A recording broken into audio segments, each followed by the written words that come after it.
Hi எல்லாருக்கும் வணக்கம். நாங்கள் இப்போ முல்லைத்தீவு போய் கொண்டிருக்கோம். ஏன் முல்லைத்தீவு போகிறோம் என்று சொன்னால், முன்னாள் விடுதலை புலிகளின் சப்மெரின் யாட் ஒன்று இருக்கு என்று சொல்லி கேள்விப்பட்டேன். இந்த தகவல் யார் எனக்கு சொன்னார் என்று சொன்னால், எலக்ட்ரிசிட்டி போர்ட்டில் மேல் மட்டத்தில் இருக்கிற ஆள் சொன்னது. அந்த தகவலின் அடிப்படையில் இப்போ முல்லைத்தீவு போய் கொண்டிருக்கோம்.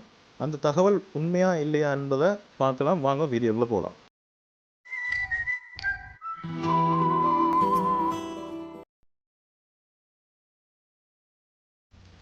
இப்போ நாங்கள் பூநகரி தாண்டி போய் கொண்டிருக்கோம்.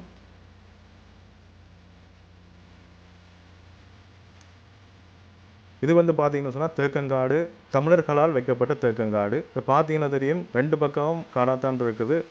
பக்கத்தில் இருந்து நேராக பார்க்கும்போது வேறு லெவலில் இருக்கும்.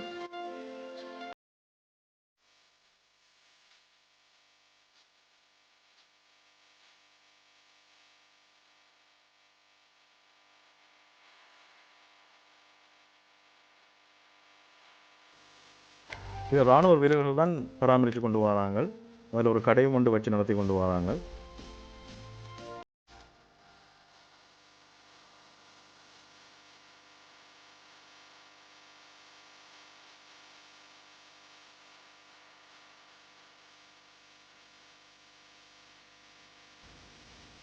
பார்த்தீங்கன்னா எவ்வளோ திறந்து விட்டு காணப்படுது.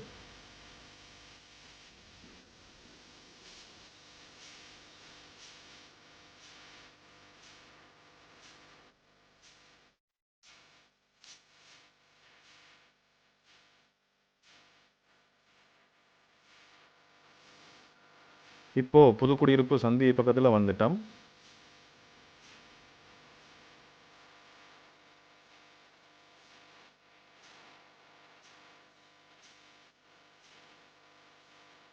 பாருங்கள், யுத்தங்கள் நடைபெற்ற இடங்கள் இப்போ எப்படி இருக்குன்னு பாருங்க. நல்லா டெவலப் ஆகிருக்குது. ரோட்டெல்லாம் குண்டும் குழி ஒன்றும் இல்லாமல் நல்லா க்ளீனாக இருக்குது.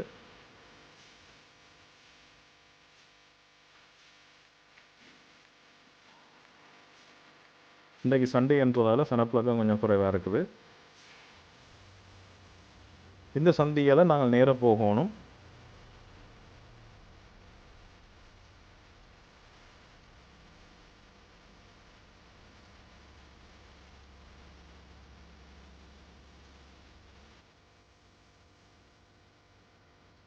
இந்த சந்தியால் கிட்டத்தட்ட ஒரு 6 கிலோமீட்டர் போகணும்.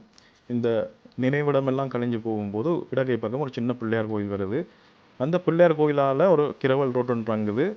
அந்த ரோட்டுக்குள்ளே ஒரு ரெண்டாவது பெண்டில் இந்த கேம்ப் இருக்குது. இந்த கேம்புக்குள்ளே தான் அந்த போட்டுகள் எல்லாம் இருக்குது.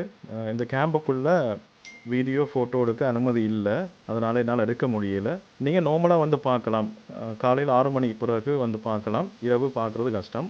எல்லாரையும் பார்க்க வருவாங்க, அதில் பிரச்சனை இல்லை. ஆனால் வீடியோ எடுக்க இயலாது.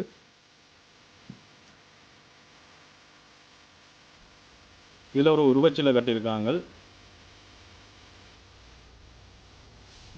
இதுக்கு பக்கத்தில் தான் முந்தி போர் இயந்திரங்கள், துப்பாக்கிகள் எல்லாம் இருந்தது. ஒரு மியூசியமாக இருந்தது. இப்போ அதை கொழும்புக்கும் ட்ரிங்கோக்கும் எடுத்துட்டாங்க.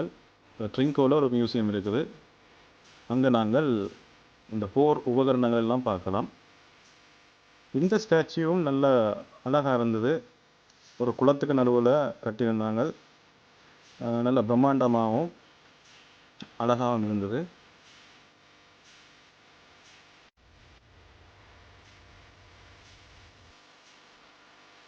இந்த ஸ்டாச்சுவை ராஜபக்ஷ குடும்பம் தான் திறந்து வச்சுருக்காங்க.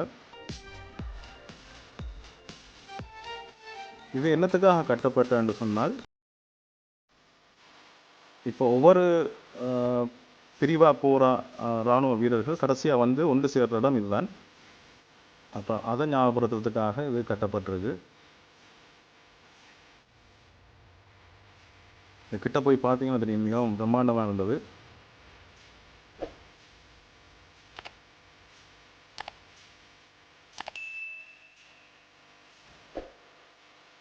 இந்த வீடியோ உங்களுக்கு பிடிச்சிருக்கும்னு நினைக்கிறேன். மீண்டும் அடுத்த வீடியோவில் சந்திப்போம். தேங்க்ஸ் ஃபார் வாட்சிங்.